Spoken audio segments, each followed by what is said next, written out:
میں نے چپ چاپ گلاس تھاما اور ایک سانس میں پانی ختم کر دیا۔ سوری معمول تھا، ہر ہفتے میں کم از کم 3-4 بار ایسے ہوتا تھا۔ میں نے گھڑی کی طرف دیکھا جہاں صبح کے 6 بجنے میں کچھ وقت باقی تھا۔ میں نے گہری سانس لی اور خود کو پرسکون کرنے کی کوشش کی۔ سمی اس دوران میرے ہاتھ پکڑ کر سہلاتی رہی۔ میں پرسکون ہوا تو اس نے کسی چھوٹے بچے کی طرح مجھے آغوش میں لے لیا۔ سوری کی کیا ضرورت ہے؟ اس کے نرم لبوں نے میرے ماتھے کو چھوا۔ تم بہت اچھی ہو سمی، تمہاری جگہ کوئی بھی نہیں لے سکتا۔ میں مزید کچھ کہنا چاہتا تھا مگر اس نے تیزی سے میری بات کاٹی۔ تم میرے جیسے پاگل سے شادی نہ کرتی نا؟ کرتی بھی تو اب تک بھاگ چکی ہوتی، یہی کہنا چاہتے ہو نا؟ سن لیا میں نے کہ میری جگہ کوئی اور ہوتی تو بھاگ جاتی۔ اس نے میری نقل اتاری اور آخری الفاظ کہتے ہوئے منہ بنا لیا۔ میں مسکرا دیا۔ سو جاؤ اب، میں نے اجازت مانگی۔ جی سو جائیں، اس نے مسکراتے ہوئے کہا۔ کل ویسے بھی اتوار ہے، چھٹی ہے۔ نیند بڑی مشکل سے آئی تھی۔ دوبارہ جب میری آنکھ کھلی تو 10 بج رہے تھے۔ دھوپ کھڑکی سے اندر آ رہی تھی۔ سستی پورے وجود میں چھائی محسوس ہوئی۔ میں نے بیڈ سے اٹھ کر بھاگنے کے انداز میں پیروں کو حرکت دی۔ کچھ دیر اچھل کود کے بعد جسم کچھ بہتر ہوا۔ باتھ روم جا کر ہاتھ منہ دھوئے، تولیہ لے کر میں باہر آیا تو سمی دکھائی دی۔ اٹھ گئے؟ ناشتہ تیار ہے، باہر آنے کا اشارہ کیا۔ ناشتے کے دوران میں نے پوچھا، رونی ہمارا اکلوتا بیٹا ہے، اتوار ہے تو صبح صبح جناب کا میچ ہوتا ہے کرکٹ کا، اس نے بتایا۔ ناشتے کے بعد وہ میرے سامنے آ بیٹھی۔ میں نے اخبار پڑھتے ہوئے اس کے چہرے پر نظر دوڑائی جہاں سنجیدگی دکھائی دی۔ روہت، میں کچھ سوچ رہی ہوں۔ میں نے منع کیا ہے، سوچو نا۔ میں سنجیدہ ہوں۔ اس نے میرے ہاتھ سے اخبار لے کر میز پر رکھا۔ جی فرمائیں۔ میں اس کی طرف متوجہ ہوا۔ ہمیں حل نکالنا چاہیے اس مسئلے کا۔ کس مسئلے کا؟ میں نے انجان بنتے ہوئے پوچھا۔ یہی جو تمہارے ساتھ ہو رہا ہے۔ اس کی بات سن کر میں نے گہری سانس لی۔ کیا حل ہو سکتا ہے؟ ماہر نفسیات کو دکھائیں، اس نے جھجکتے ہوئے پوچھا۔ کیا فائدہ؟ وہ ڈھیر ساری گولیاں دے گا، دماغ سن کر دے گا، نیند زیادہ آئے گی۔ اب جو اچھی نیند آتی ہے یہ گولیوں کی عادی ہو جائے گی، چلتی زندگی الٹ جائے گی۔ میں نے جواب دیا، سب ماہر نفسیات ایک جیسے نہیں ہوتے۔ ہم کسی اچھے ڈاکٹر کے پاس جائیں گے، پھر گولیاں کھانا یا نہ کھانا تو ہماری مرضی ہے۔ اس نے کندھے اچکائے۔ میں نے سب کچھ سوچتے ہوئے اس کی آنکھوں میں جھانکا۔ وہاں میرے لیے پریشانی دکھائی دے رہی تھی۔ رات گزر جانے کے بعد ہم نے کبھی اس بارے میں بات نہیں کی تھی۔ شاید اسے اب یہ چیز پریشان کر رہی تھی۔ میں نے کچھ دیر سوچنے کے بعد اس بات میں سر ہلا دیا۔ ٹھیک ہے، جیسے تم چاہو۔ میرا جواب سن کر وہ خوش ہو گئی۔ 1 ہفتے کے بعد اتوار کو اس نے میرے سامنے نام رکھا، ڈاکٹر ودیش شرما۔ میں اسے جانتا ہوں؟ میں نے پوچھا۔ اس نے اس بات میں سر ہلا دیا۔ 1-2 بار مل چکے ہیں ہم اس سے۔ یہ گوپی کا دوست ہے۔ گوپی میرا اور سمی کا مشترکہ دوست تھا۔ نام اس کا گوپال تھا مگر اسے گوپی پسند تھا، اس لیے سب اسے گوپی کہہ کر پکارتے تھے۔ امیر آدمی تھا، اس لیے اکثر اس کے گھر پارٹی وغیرہ پر ہم جاتے رہتے تھے۔ گوپی نے اسی کا نام تجویز کیا تھا۔ میں نے پورا مسئلہ نہیں بتایا اسے۔ ہاں، میں یہ ضرور چاہوں گی تم ڈاکٹر کے سامنے کچھ بھی مت چھپانا۔ میں نے اس بات میں سر ہلا دیا۔ ڈاکٹر ودیش نے اتوار کی رات 8 بجے کا ٹائم نکالا۔ اس گاڑی کا چلنا معجزہ ہے۔ میں نے اپنے پرانے ماڈل کی سوزوکی باہر نکالی۔ میں اسے اب بدلنے کا سوچ رہا تھا مگر سمی کو ہر پرانی چیز کی طرح اس سے بھی پیار تھا۔ سمی فرنٹ سیٹ پر آ کر بیٹھی اور میں نے بمشکل گاڑی سٹارٹ کی۔ اسی تیز رفتار گاڑی میں ڈاکٹر ودیش کے کلینک کا سفر 30-35 منٹ سے زیادہ کا نہ تھا، مگر ہماری گاڑی نے یہ راستہ 1 گھنٹے میں طے کیا۔ سمی سکون سے بیٹھی گانے سنتی رہی۔ مجھے اس کی اس عادت سے بڑی چڑ تھی۔ اس کے ساتھ سفر کرنا کسی روبوٹ کے ساتھ سفر کرنے کے مترادف تھا۔ وہ بالکل خاموش رہتی تھی۔ شروع میں ہم اکثر اس بات پر لڑ پڑتے، مگر آہستہ آہستہ مجھے اس کی عادت کو سمجھنا پڑا۔ ڈاکٹر ودیش کے کلینک کے ویٹنگ روم میں ہمیں زیادہ انتظار نہیں کرنا پڑا۔ 10 منٹ بعد ہی ایک نرم مسکراہٹ والی لڑکی نے میرا نام پکارا، مسٹر روہت۔ میں نے سر اٹھایا۔ اندر آ جائیں۔ سمی نے میرا ہاتھ تھام لیا اور ہم اندر داخل ہو گئے۔ ڈاکٹر ودیش 40 کی عمر کا خوش مزاج شخص تھا۔ اس کے لہجے میں نرمی تھی۔ خوش آمدید سر روہت۔ کمرے میں داخل ہوتے ہی اس کی پرجوش آواز سنائی دی۔ کیسے ہیں؟ مجھ سے ہاتھ ملا کر اس نے بیٹھنے کا اشارہ کیا۔ ہم اس کے سامنے بیٹھ گئے۔ میں ٹھیک ہوں۔ سمی سے حال پوچھ کر اس نے ہمارے لیے کافی منگوائی۔ گوپی آپ لوگوں کی بہت تعریف کرتے ہیں، اس نے بات شروع کی۔ جب انہوں نے مجھ سے آپ کے حوالے سے بات کی تو میں کافی حیران ہوا۔ آخر ایک ٹیچر کو ایسا کیا ہو گیا کہ ایک ماہر نفسیات کی ضرورت پڑ گئی؟ بس کچھ مسئلہ ہے۔ میں نے مسئلے کی تفصیل بتائی۔ اتنے میں کافی آ گئی۔ ہماری گفتگو کے دوران سمی بھی میری حالت کے بارے میں بتاتی رہی۔ پوری بات سن کر ودیش نے ہونٹوں کی سیٹی بجانے کے انداز میں سکیڑا۔ میں ایک بات کہنا چاہوں گا روہت صاحب، اس نے کچھ سوچتے ہوئے بات شروع کی۔ یہ مسئلہ صرف ایک خواب تک محدود نہیں ہے۔ میں پوری بات جاننا چاہتا ہوں۔ جب میں کشمیر گیا تھا تب سے؟ نہیں، جب سے آپ نے ہوش سنبھالا ہے تب سے بتائیں مجھے، پھر ہی اس بیماری کی جڑ تک پہنچا جا سکتا ہے۔ میں نے سمی کی طرف دیکھا۔ ماضی کھنگالنا میرے لیے تکلیف دہ تھا۔ سمی یہ بات جانتی تھی، مگر وہ میری حالت سے بھی باخبر تھی، اس لیے اس نے نظروں ہی نظروں میں التجا کی۔ اس کی ہونٹوں کی سرگوشی بمشکل مجھ تک پہنچی تھی۔ روہت پلیز۔ میں نے دماغ پر آئے دباؤ کو گہری سانس لے کر کم کرنے کی کوشش کی۔ سر روہت، یہ پوری صورتحال سمجھنے کے لیے آپ کا ماضی جاننا ضروری ہے۔ میں نے اس بات میں سر ہلا دیا۔ میں بتاتا ہوں۔ اس کے ساتھ ہی میں نے کئی سال پہلے کی تلخ یادوں کو دہرانا شروع کر دیا، جہاں میرے لیے خوشیاں کم اور اذیتیں بہت زیادہ تھیں۔ میں نے جب سے ہوش سنبھالا تھا تو اپنے ارد گرد بہت سخت ماحول دیکھا تھا۔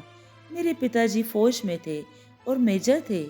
وہ خالص ہندوستانی سوچ رکھنے والے شدت پسند انسان تھے۔ مجھے بھی فوجی بنانا چاہتے تھے۔ مجھے آج بھی یاد ہے گرمیوں کی وہ گرم دوپہر جب میں 10-12 سال کا تھا۔ وہ مجھے اپنے ساتھ دوڑاتے تھے۔ میں اکثر تھک جاتا تو پکارتے، روہت خود کو اتنا سخت بنا لے کہ تیرے کندھے ہندوستان کی سرحدوں کی حفاظت کی ذمہ داری اٹھا سکیں۔ یہ بچپن سے لڑک پن سے جوانی کی یادیں تھیں۔ تب مجھے بھی شوق تھا فوج میں جانے کا، مگر ایک واقعے نے میری زندگی بدل کر رکھ دی۔ میں کالج میں پڑھتا تھا۔ ہمارے دوستوں کا ایک گروپ تھا۔ ہم سب الٹی سیدھی حرکتیں کر کے خوش ہوتے تھے۔ ہم ہر وقت کسی ایڈونچر کی تلاش میں رہتے۔ ایک شام کو ہمارے گروپ کے ایک لڑکے نے کار چوری کا منصوبہ بنایا۔ ہمارے پاس روپے پیسے کی کمی نہ تھی۔ یہ چوری صرف مالک کو پریشان کرنے کے لیے تھی۔ ہم نے ایک ہوٹل کے باہر سے کار اٹھائی اور اسے شہر سے باہر لے گئے۔ لاک کھولنے اور چابی کے بغیر اسٹارٹ کرنا میرے بائیں ہاتھ کا کھیل تھا۔ ہم سب بیئر کی بوتلیں ہاتھ میں لیے دریا کے کنارے کھڑے موج مستی کر رہے تھے۔ گاڑی ہمارے پاس کھڑی تھی۔ ایک پولیس کی گاڑی ہمارے پاس آئی۔ میرے کانوں میں آج بھی اس سپاہی کی آواز گونجتی ہے جو گاڑی سے اترتے ہی چلایا تھا، پکڑ لو ان کمینوں کو۔ ہم نے بھاگنے کی کوشش کی مگر ناکام رہے۔ پولیس چاروں طرف سے ہمیں گھیر چکی تھی۔ ہمیں پکڑ کر پولیس اسٹیشن لایا گیا۔ بعد میں علم ہوا کہ وہ گاڑی پولیس انسپکٹر کی تھی۔ ہماری بدقسمتی کہ ہم نے ایڈونچر کے غلط وقت پر غلط گاڑی کا انتخاب کیا۔ ہمیں حوالات میں بند کر دیا گیا۔ وہ رات میرے دوستوں کے لیے قیامت تھی۔ میں اپنا تعارف کروا چکا تھا اور انہیں سب بتا چکا تھا۔ میرے پتا جی فوج میں میجر تھے، اس لیے مجھے کچھ نہ کہا گیا، مگر میرے دوستوں کو بری طرح تشدد کا نشانہ بنایا گیا۔ ان کی چیخیں ساری رات حوالات میں گونجتی رہیں اور اگلی صبح میرے ایک دوست نے دم توڑ دیا۔ اس کا دل بند ہو چکا تھا۔ مجھ پر کوئی مقدمہ درج نہ کیا گیا۔ پتا جی مجھے چھڑا کر لے گئے۔ گھر میں جو عزت ہوئی سو ہوئی، مگر میرے دماغ پر برا اثر پڑا۔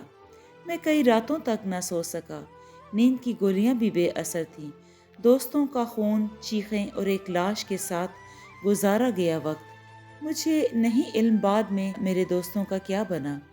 میں نے کالج بدل لیا اور دماغ بھی۔ پتا جی کے بار بار کہنے کے باوجود میں نے فوج میں جانے سے انکار کر دیا۔ میں انسانی خون دیکھ کر تھر تھر کانپنے والا انسان فوج میں جا کر لوگوں کا خون کیسے بہا سکتا تھا؟ میں نے ماسٹرز مکمل کیا اور ایک اسکول میں استاد بھرتی ہو گیا۔ پتا جی مجھ سے اس بات کو لے کر ہمیشہ ناراض رہے، مگر میں مجبور تھا۔ انہی دنوں ان کی پوسٹنگ کشمیر میں ہو گئی۔ کشمیر اونچے برف سے ڈھکے پہاڑ، سرسبز درخت، وہ اس زمین پر موجود آباد خطوں میں سب سے الگ ہے۔ وہاں رہنے والے اسے جنت کہتے ہیں، اور مجھے نہیں معلوم جنت کا تصور کیسا ہے، مگر اس خطے کے لیے لفظ بہت مناسب ہے۔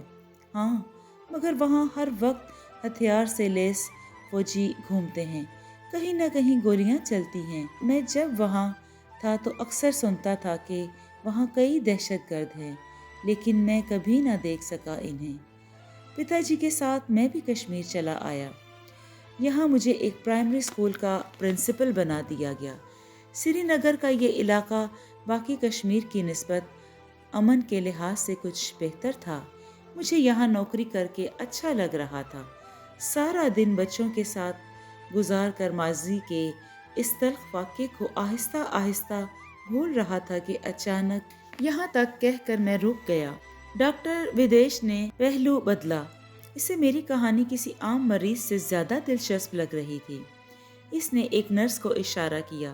نرس نے جگ سے میرے لیے پانی کا گلاس بھرا اور میرے سامنے رکھا۔ میں نے ایک ہی سانس میں پورا گلاس خالی کر دیا۔ سمی اس دوران ہولے سے میری کمر پر ہاتھ پھیرتی رہی۔ یہ دوسرا موقع تھا جب میں یہ کہانی کسی کو سنا رہا تھا۔ اس سے پہلے جب سمی کو یہ کہانی سنائی تھی تو میری حالت کافی بگڑ گئی تھی، اس لیے سمی جانتی تھی، وہ مجھے تسلی دے رہی تھی۔ آپ میری کہانی سے بور تو نہیں ہو رہے؟ میں نے مسکراتے ہوئے ڈاکٹر ودیش کی طرف دیکھا۔ یہ سوال میں نے دماغ کو پرسکون کرنے کے لیے کیا تھا۔ کچھ وقت درکار تھا ابھی۔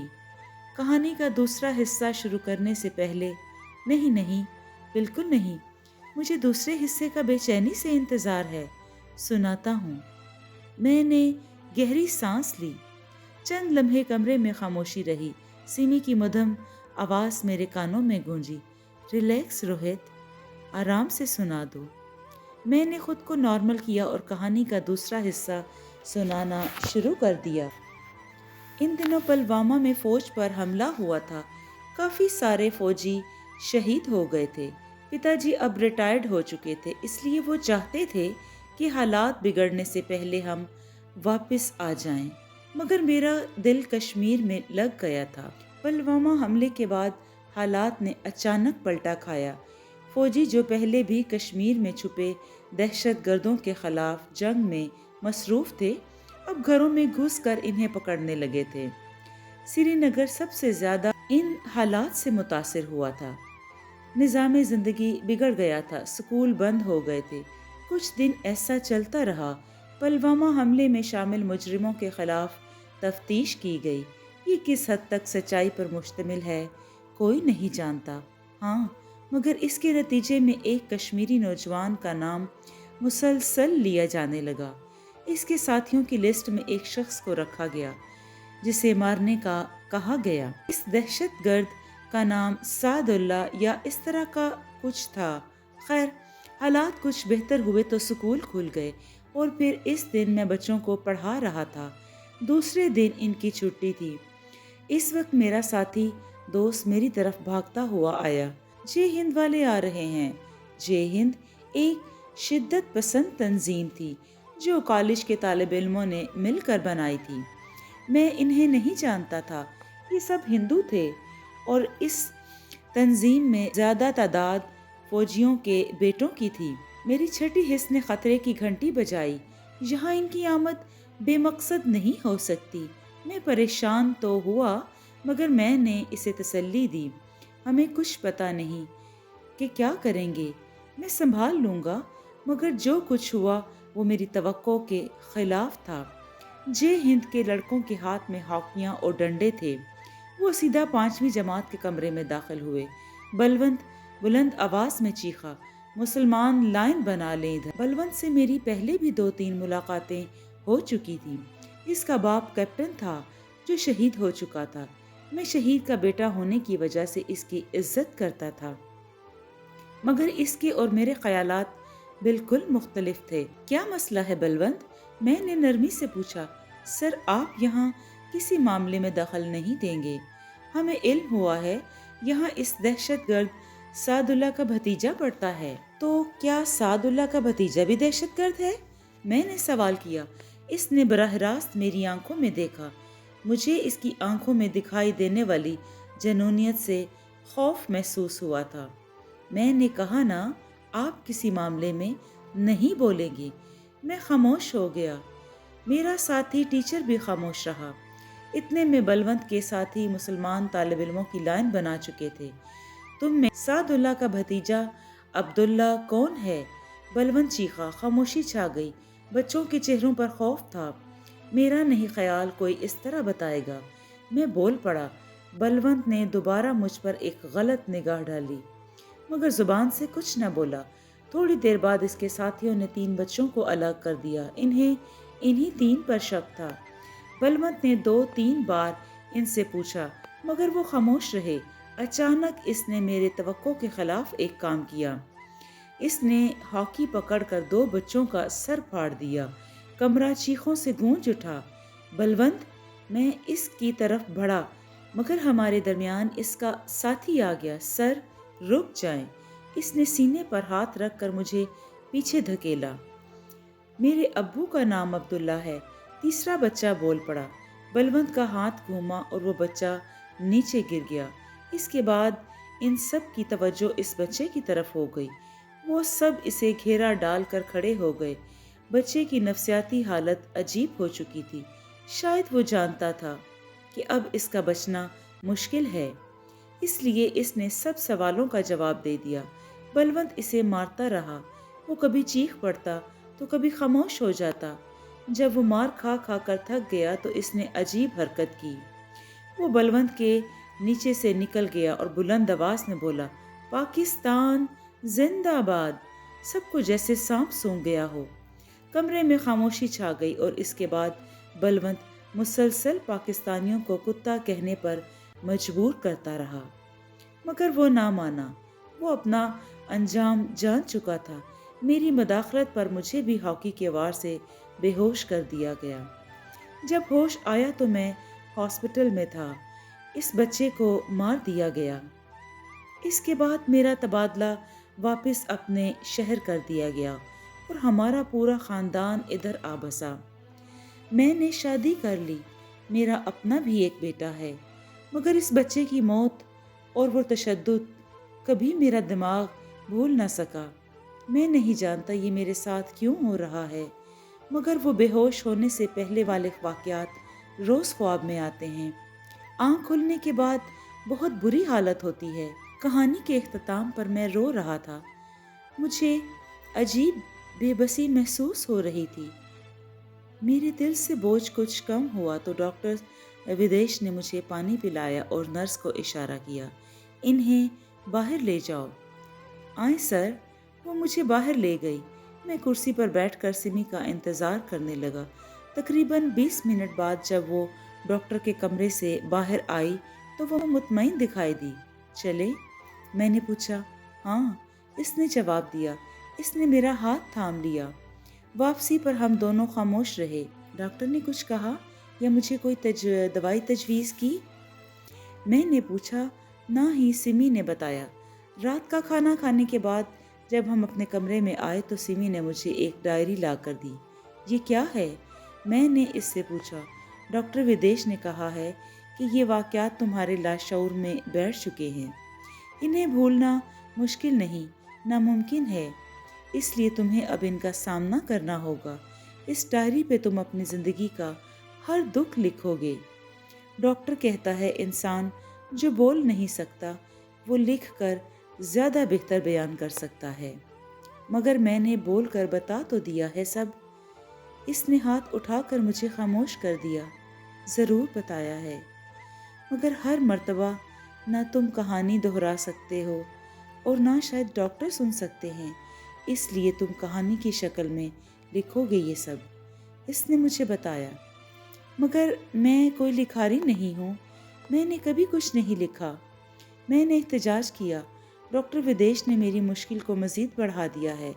میں تو الجھن سلجھانے گیا تھا، یہاں مزید الجھ پڑا ہوں۔ میں تمہیں کچھ بھی مشکل لکھنے کا نہیں کہہ رہی، اپنی زندگی کے واقعات لکھنے ہیں بس، جب وقت ملے تب۔ میں چاہتی ہوں تمہیں کافی لوگ پڑھیں۔ کیسے؟ میں حیران ہوا۔ ہم انٹرنیٹ پر لکھ کر ڈال سکتے ہیں یہ کہانی، یا پھر کسی رسالے وغیرہ میں شائع کروائیں گے۔ اس نے مستقبل کا منصوبہ بنایا۔ مجھے محسوس ہو گیا ڈاکٹر اور سمی مجھے اس مشکل کا سامنا کرنے کے لیے ذہنی طور پر تیار کر رہے ہیں۔ سمی کے کہنے پر میں ڈائری لکھنے پر راضی ہو گیا۔ اگلے دن سے میں نے یہ شروع کر دیا۔ شروع میں مجھے کافی الجھن ہوئی، مگر رفتہ رفتہ میری قلم میں روانی آتی چلی گئی۔ مجھے مزہ آنے لگا اس کام میں۔ حیران کن طور پر وہ خواب جو مجھے پہلے 3 ہفتے میں 4 دن دیکھنا پڑتا تھا، وہ بس ایک بار دکھائی دیا۔ میری مشکل حل ہو چکی تھی۔ اب مجھے بھی یہ واقعات شائع کرانے کا شوق ہوا تھا، اس لیے میں نے کچھ واقعات بار بار لکھے اور ان میں مزید بہتری آ گئی۔ ڈائری مکمل ہوئی تو سمی نے مجھے سب واقعات کو ترتیب دینے کا کہا۔ میں نے انہیں اس انداز میں ترتیب دیا کہ ان میں سسپینس تھا، اس طرح پڑھنے والے کی دلچسپی بڑھ جاتی۔ سمی نے مکمل پڑھنے کے بعد تعریف کی۔ بہت اچھا لکھا ہے آپ نے، مجھے 2 ماہ لگ گئے تھے مکمل لکھنے میں، روز تھوڑا تھوڑا لکھتا رہتا تھا۔ سمی ساتھ ساتھ لیپ ٹاپ پر ٹائپ کرتی رہتی۔ پوری فائل بنانے کے بعد اس نے ایک پبلشر سے رابطہ کیا، ملاقات طے کی اور ملنے چلی گئی۔ مجھے اس کی واپسی کا شدت سے انتظار تھا۔ شام کو جیسے ہی وہ گھر لوٹی میں نے بے چینی سے پوچھا، کیا بنا؟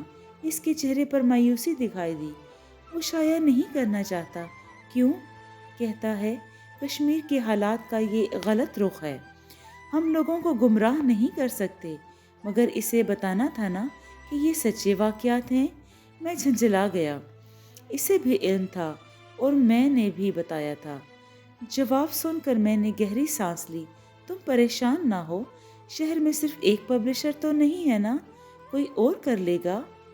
شہر کے تمام پبلشرز نے انکار کر دیا۔ اخبارات والوں نے ای میل کا جواب ہی نہ دیا۔ میں نے فیس بک پر پیج بتا کر اقتباسات لگائے۔ دوسرے ہی دن ہمیں انتہا پسند تنظیموں کے فون کال پر دھمکی بھرے خطوط آنے لگے۔ میں نے اسے پیج ڈیلیٹ کرنے کا کہہ دیا۔ بچہ ہے، چھوڑ دو، مر جائے گا، یہ چیخ رہا تھا، مگر بلونت اسے نہیں چھوڑ رہا تھا۔ اچانک میری آنکھ کھل گئی، جسم پسینے سے شرابور تھا۔ جب سے میں نے لکھنا چھوڑا تھا یہ خواب بھی معمول پر آ گیا۔ سیمی نے مجھے پانی پلایا، ہم دونوں خاموش تھے۔ جب سے یہ خواب دوبارہ آنا شروع ہوا تھا، ہمارے کمرے میں ایسے ہی رات کا پہر آ جاتا جب ہم دونوں جاگ رہے ہوتے، مگر خاموشی چھائی رہتی۔ سمی نے تسلی دینا چھوڑ دی۔ وہ مجھ سے ناراض تھی، وہ چاہتی تھی میں سب دوبارہ لکھوں، مگر میں مایوس ہو گیا تھا۔ سمی، میں نے پکارا، مجھے بچا لو، میں پاگل ہو رہا ہوں۔ ناکامی کے بعد میری دماغی حالت خراب ہو چکی تھی۔ سمی کو نہیں معلوم تھا کہ میں کس تکلیف سے گزر رہا ہوں۔ میں مر جاؤں گا سمی۔ وہ بے چین ہو گئی۔ اس نے میرا چہرہ دونوں ہاتھوں میں لے لیا۔ خود کو سنبھالو روہت، اپنے لیے نہیں،